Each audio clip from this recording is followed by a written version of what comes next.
adalah jika A, maka B. Jika kita menunda pekerjaan sekarang, wajar kalau selesainya juga belakangan. Kalau kita terus membuat pembenaran, maka wajar kalau target semakin jauh dan terlihat besar. Halo teman-teman, gimana nih kabarnya? Kalian udah mulai produktif? Kembali masuk sekolah, kuliah, atau kerja belum nih? Atau sama kayak Manda yang masih di rumah aja?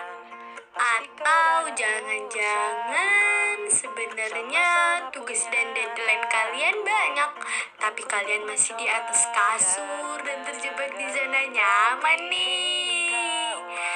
Oh iya, buat kalian yang belum kenal sama Amanda, hai, sekarang ini kalian lagi dengerin suaranya Amanda Aditya. Salam kenal semuanya. How was your day? Apa kalian sudah melakukan sesuatu yang bermanfaat hari ini?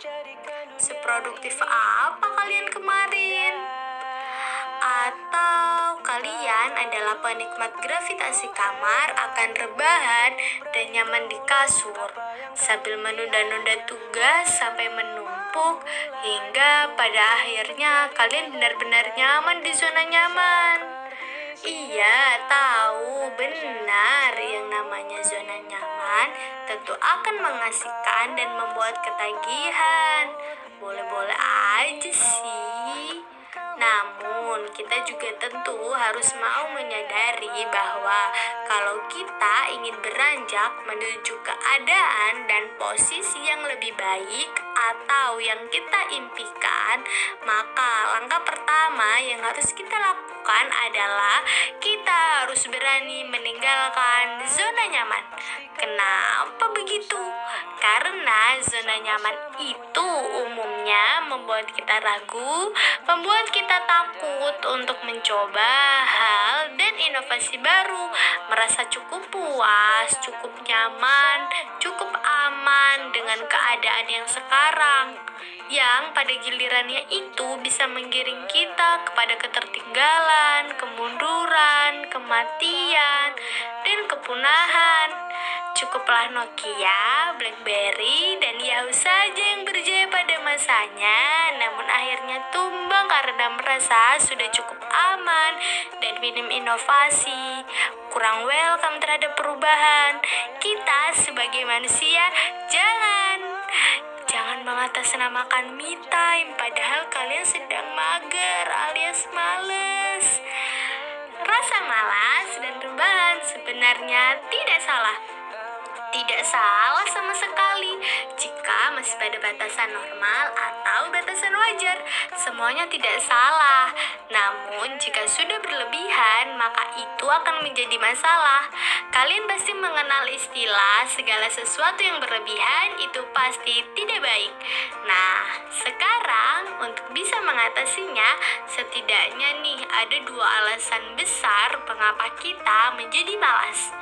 Alasan yang pertama yaitu we don't know why. Kita nggak punya alasan untuk memulai pekerjaan itu. Kita nggak tahu kenapa itu penting untuk kita kerjakan sekarang. Kita sama sekali nggak punya alasan kenapa kita harus mengerjakan sekarang padahal masih ada waktu.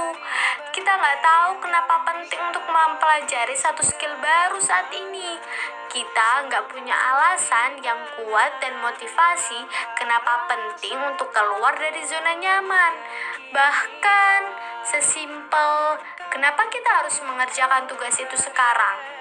Nah, di saat kita nggak tahu kenapa penting bagi kita untuk melakukan itu sekarang, maka rasa malas dengan sangat mudah masuk dan menguasai respon atau pilihan sikap kita. Alasan kedua kita malas adalah we don't know how.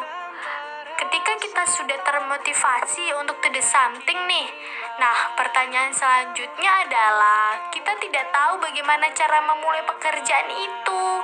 Kita udah tahu nih kenapa penting bagi kita untuk melakukannya.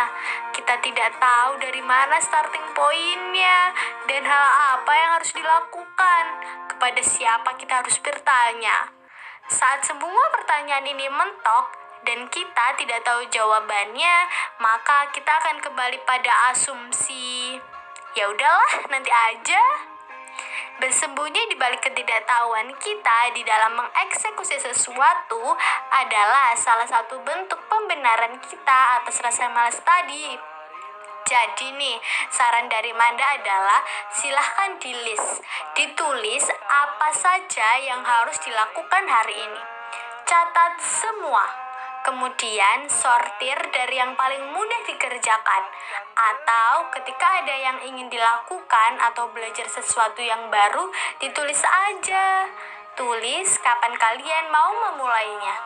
Dan list juga apa saja yang harus dimulai. So, jangan malas ya.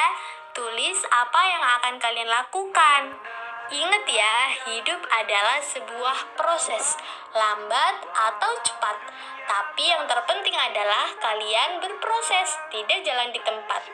2 tips dari Manda bagaimana cara melawan rasa malas dan keluar dari zona nyaman.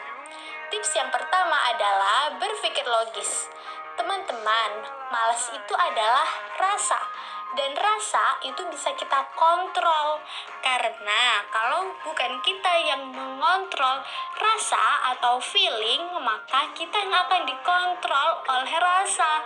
Cara terbaik melawan rasa adalah dengan berpikir logika. Salah satu rumus berpikir logis adalah jika A, maka B. Jika kita menunda pekerjaan sekarang, wajar kalau selesainya juga belakangan. Kalau kita terus membuat pembenaran, maka wajar kalau target semakin jauh dan terlihat besar.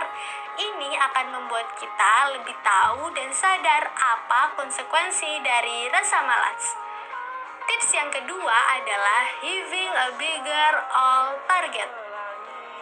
Manda tadi sudah memberi saran, catatlah goals atau hal yang ingin kalian capai. Dan ketika sudah tercapai satu goals atau target dalam hidup kita, set goals selanjutnya yang tentu lebih besar. Naikkan targetnya, jangan mau untuk terus diam di tempat yang sama. Jangan-jangan nih kita sudah menjadikan besar di akuarium yang kecil. Maka bisa jadi sekarang adalah waktu yang tepat untuk kita pindah ke akuarium yang lebih besar, atau mungkin kita pindah ke lautan yang memaksa kita mengeluarkan segenap kemampuan terbaik kita. Saat kita menaikkan, memperbesar goals kita, maka kita akan bertemu dan ditantang dengan masalah yang tentu jauh lebih besar, akan membuat kita tumbuh karena menyelesaikan masalah-masalah besar yang otomatis membuat kita terus belajar. Eits, setelah goals tercapai, jangan lupa kasih self reward ke diri sendiri ya. Semangat!